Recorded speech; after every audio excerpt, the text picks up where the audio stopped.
Nothing can be more frustrating when you sit down to watch one of your favorite programs on Crunchyroll app and you run into issues streaming it. Well, in today's tech video, I'm going to show you how to fix Crunchyroll app if it isn't working on your Sharp Smart TV.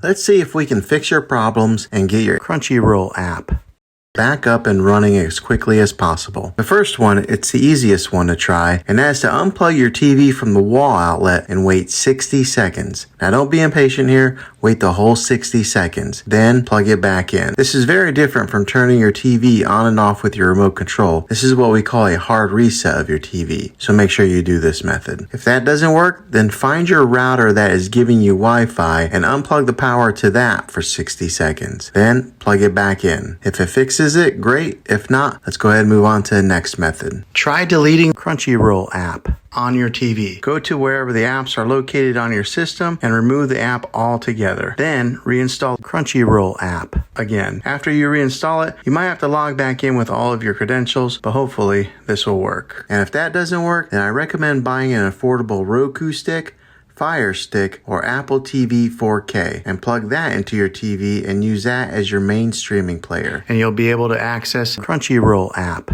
that way. I'll put links in the description down below of where you can get one. Well, hopefully this video was helpful for you. If it was, go ahead and click a thumbs up on it.